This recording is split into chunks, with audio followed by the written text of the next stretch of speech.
Bonjour. Dans ce chapitre, nous allons aborder avec un peu de détail les concepts de santé publique et santé communautaire. Alors, c'est quoi la santé publique? La santé publique, c'est, d'après l'Organisation mondiale de la santé, c'est une activité organisée de la société. C'est-à-dire que quand on parle de santé publique, donc on est dans quelque chose d'organisé et ce n'est pas une activité aléatoire qui vise premièrement à promouvoir la santé, c'est-à-dire empêcher les gens, la personne, la population de devenir malade en agissant essentiellement sur les déterminants de la santé et les déterminants sociaux de la santé.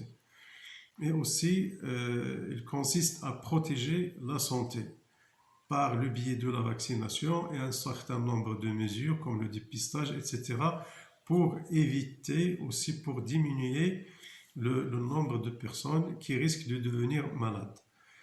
La santé publique aussi s'intéresse à améliorer l'état de santé par le diagnostic et la prise en charge des malades et au cas échéant, donc à rétablir la santé pour les personnes qui sont devenues malades. Donc c'est tout ce qui est en relation avec la réhabilitation pour une nouvelle réinsertion sociale et réadaptation physique des malades et des groupes de population entière grâce à une action collective. Donc, quand on est dans le champ de la santé publique, on est dans le domaine collectif de toute une société.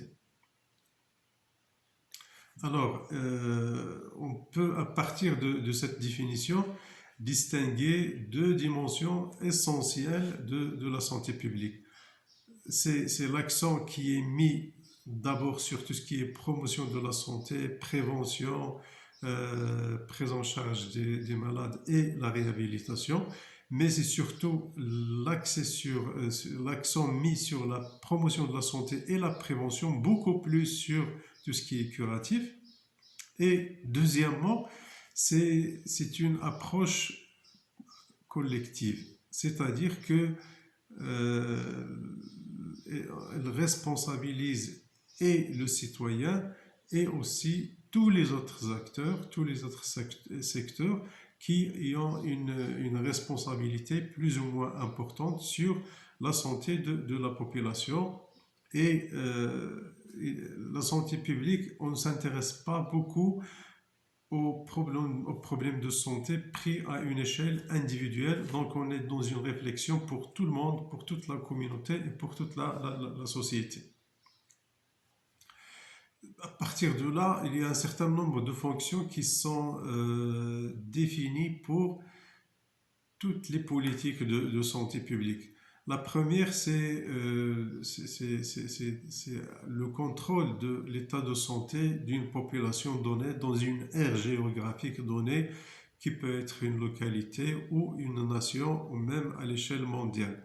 Donc, à partir de là, la santé publique, il s'intéresse à disposer du maximum d'informations sur l'état de santé de la population et aussi pour pouvoir contrôler positivement cet état de santé.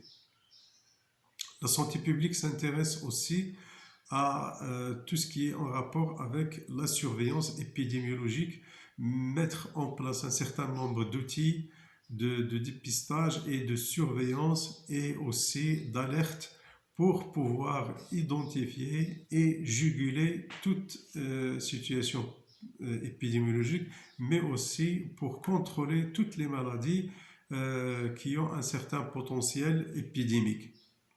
La troisième fonction de la santé publique, c'est tout ce qui est élaboration des politiques de santé. Alors, ici, on est dans un champ de la planification à partir du niveau national jusqu'au niveau le plus bas. Donc, on va fixer des objectifs à long terme et qu'on va mettre en œuvre à travers des plans d'action et des programmes opérationnels. La quatrième fonction de la santé publique, c'est une fonction de gestion.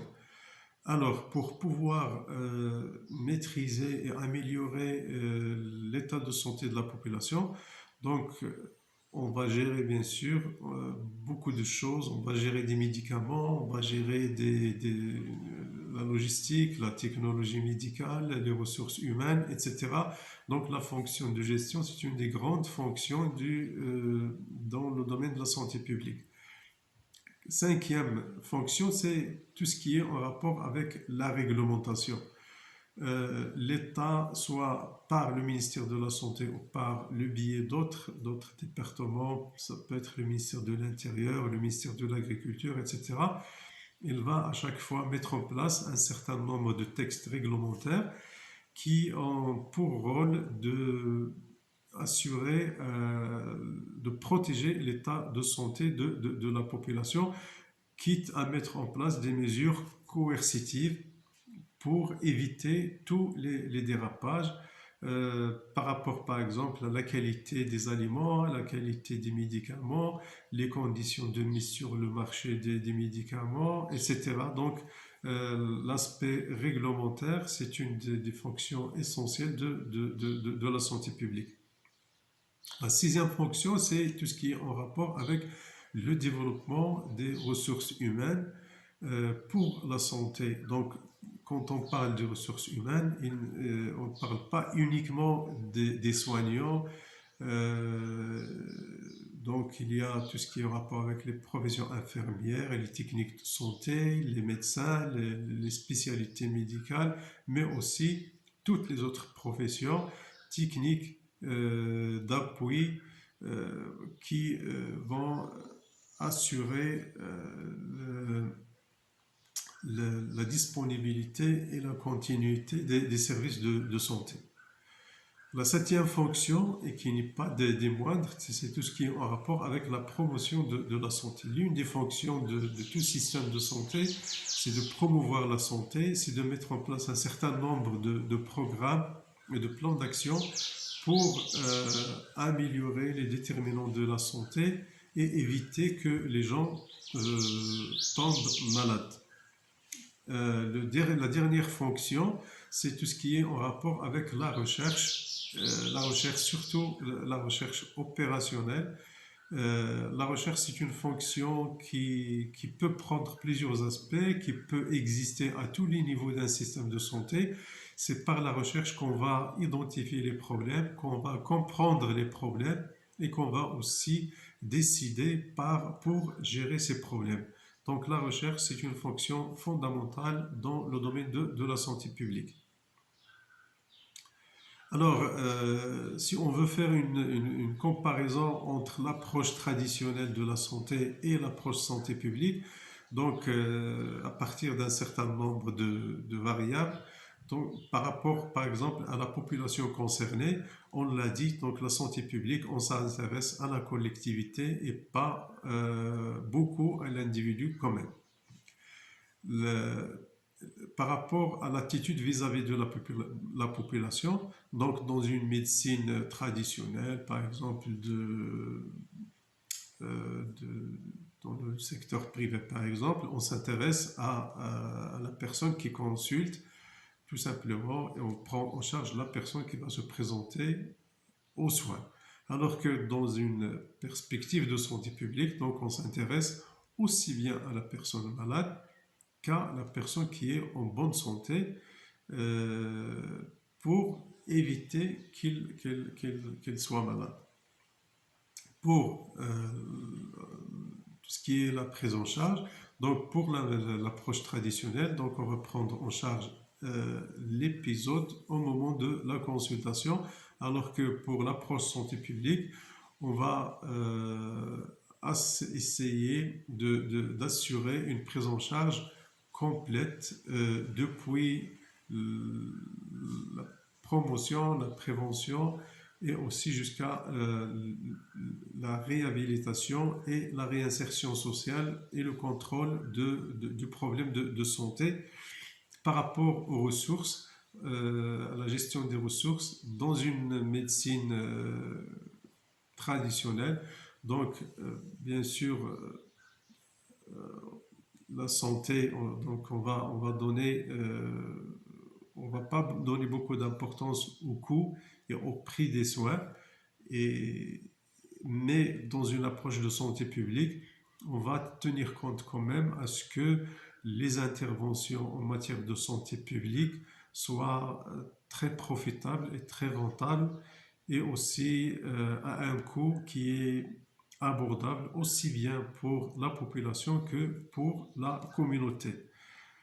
Alors, par rapport à la responsabilité des personnes, dans une approche traditionnelle, on demande juste à la personne d'exécuter la prescription. Donc, la personne, il se limite à un rôle d'exécuteur, alors que dans une perspective de santé publique, c'est une partie prenante qui est très responsable de la santé, qui est responsable de la prise de décision, à tout ce qui est en rapport avec son état de santé.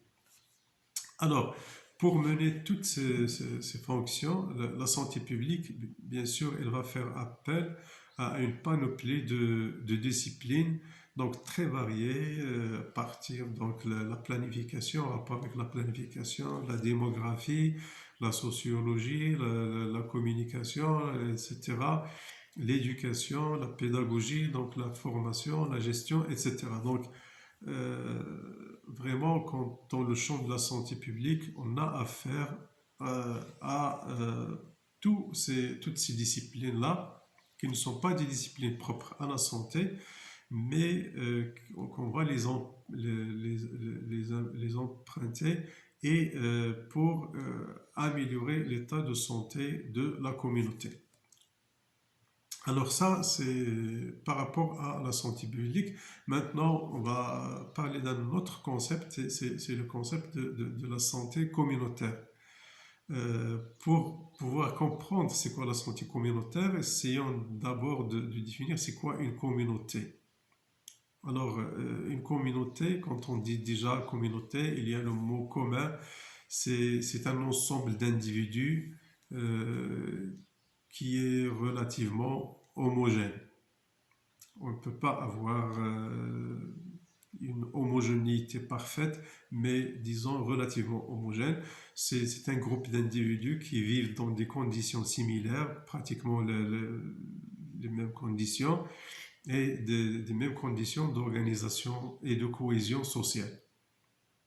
Mais ils ont aussi cette particularité de partager un certain nombre d'objectifs communs par rapport à la santé, et aussi qui ont un certain nombre de caractéristiques sociales, économiques, politiques, etc. Alors, à partir de là, la santé communautaire, on peut la définir comme étant une approche locale, c'est une approche de proximité de la santé. On est toujours, bien sûr, dans le domaine de la santé publique, mais la santé communautaire, c'est une façon de faire.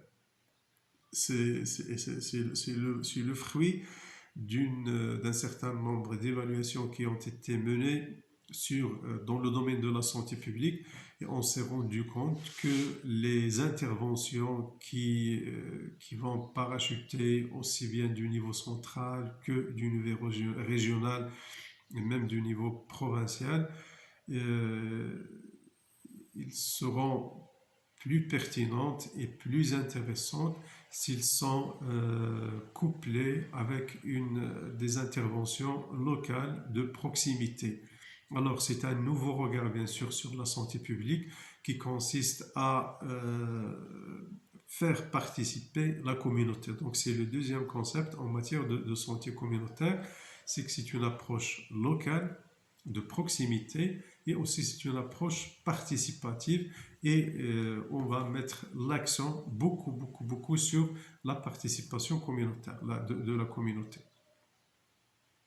Alors, les principes et les caractéristiques de la santé communautaire, bien sûr, puisqu'on est dans le champ de la santé publique, et on est dans l'action sur les déterminants de la santé et les déterminants de la santé. Donc la santé communautaire, elle intègre une approche positive de la santé. C'est-à-dire que on peut préserver la santé de la communauté. Deuxièmement, c'est une approche participative. Donc, la participation, c'est vraiment un ingrédient incontournable quand on parle de santé communautaire. C'est quand même une approche qui est planifiée, même à plus basse échelle. Toute intervention en santé communautaire, il suppose une planification.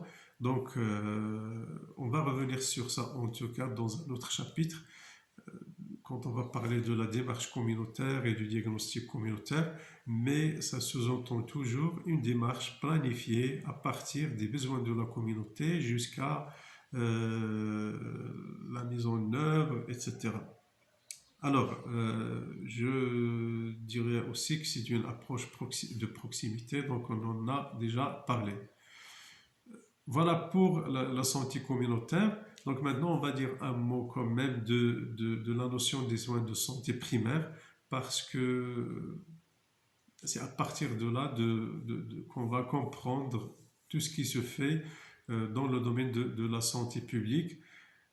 Le concept de santé primaire est quand même un concept qui est central et fondamental dans le domaine de la santé publique. On veut dire par les soins de santé primaire, donc là c'est la définition aussi officielle qui a été proposée par la déclaration d'Alma-Ata. Donc les soins de santé primaire, ce sont des soins essentiels, c'est-à-dire que ce ne sont pas des soins de luxe, sont des soins essentiels, fondamentaux, qui sont nécessaires pour une population et pour une communauté donnée. Alors, ce sont des soins aussi qui sont fondés sur des méthodes et des techniques qui sont pratiques, simples, appropriées et qui ne sont pas coûteuses et qui ne demandent pas une technologie qui est complexe. Donc, scientifiquement valable aussi parce que on ne va pas mettre en place un programme de santé ou bien une technique ou bien une prestation de santé sans l'avoir bien étudié scientifiquement et justifier son utilité pour la communauté.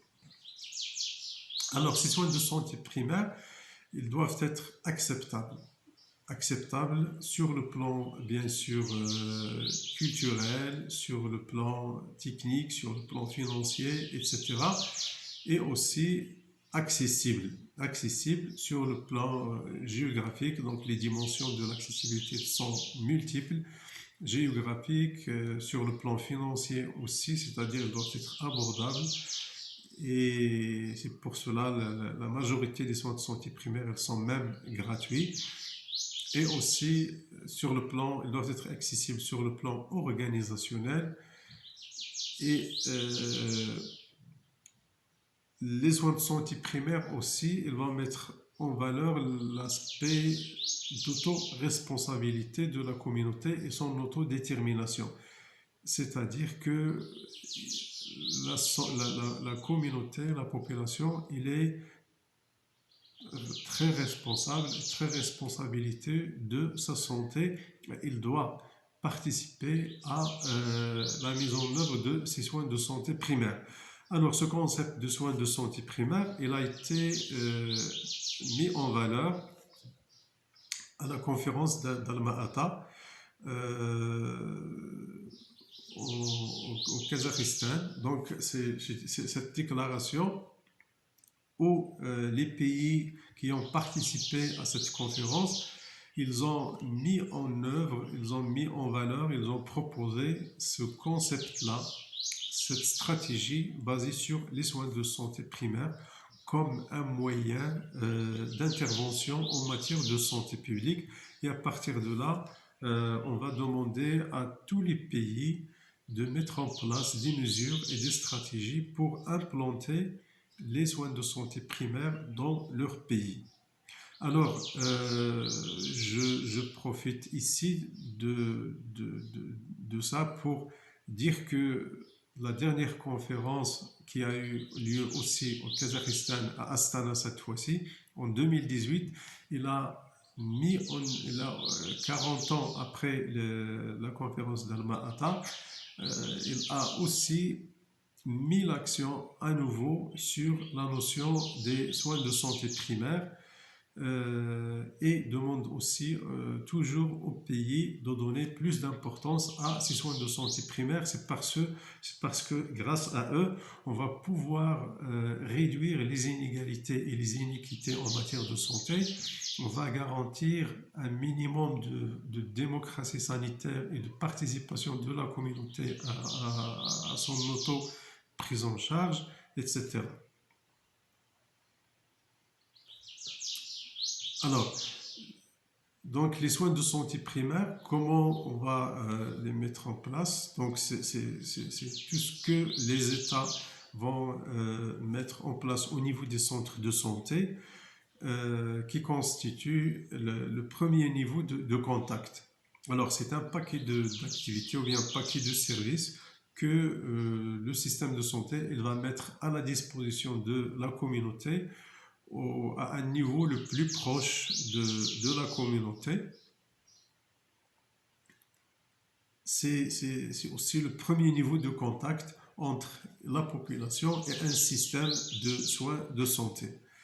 Alors, il intègre plusieurs activités essentielles qui obéissent bien sûr à la définition des soins de santé primaires et aussi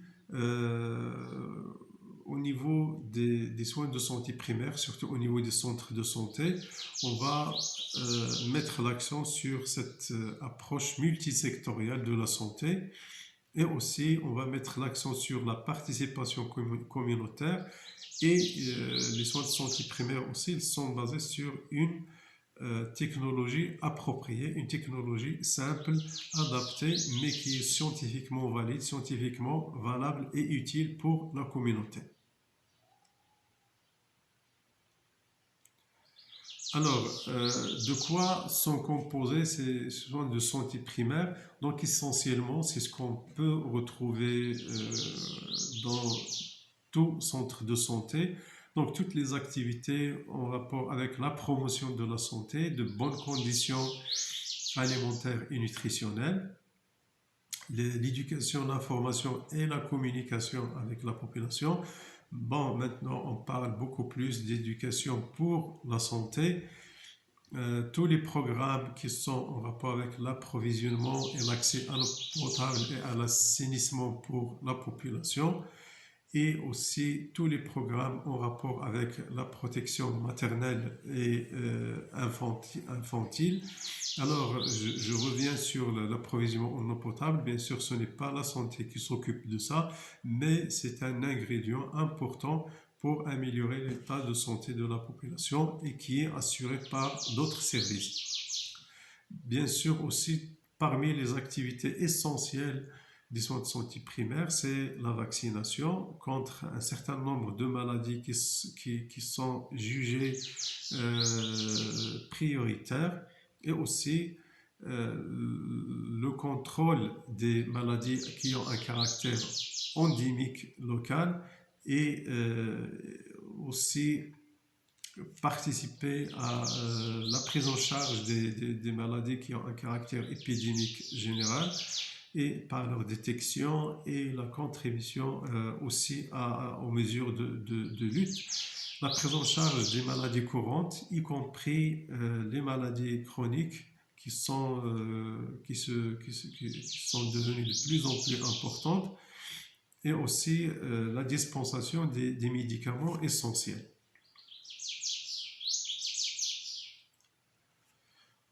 Alors, un mot sur la promotion de la santé. Donc, après la conférence d'Alma-Ata, donc en 1986, il y a eu la charte d'Ottawa. Alors, la charte d'Ottawa qui va mettre le focus sur tout ce qui est en rapport avec la promotion de la santé. Donc maintenant, on sait très bien que la promotion de la santé, c'est une composante fondamentale des soins de santé primaire. C'est un domaine très important de la santé publique, de la santé communautaire. Et cette charte d'Ottawa, elle est venue pour mettre le focus sur la promotion de la santé. Et cette conférence qui a eu lieu à Ottawa, au Canada, elle a identifié un certain nombre d'axes prioritaires pour promouvoir la santé, à savoir premièrement l'accès au logement, l'accès à l'éducation, l'accès à une nourriture convenable et aussi l'accès aux revenus, l'accès à un écosystème, un environnement qui est stable, qui est moins pollué possible, le moins pollué possible, et un apport durable en ressources, et aussi un droit à la justice sociale et un traitement équitable.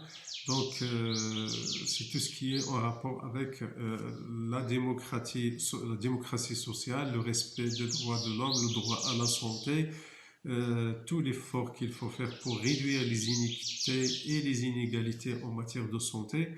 Alors, c'est les pays qui ont assisté, qui ont participé à cette conférence, ils ont retenu ces axes comme étant des axes prioritaires d'intervention.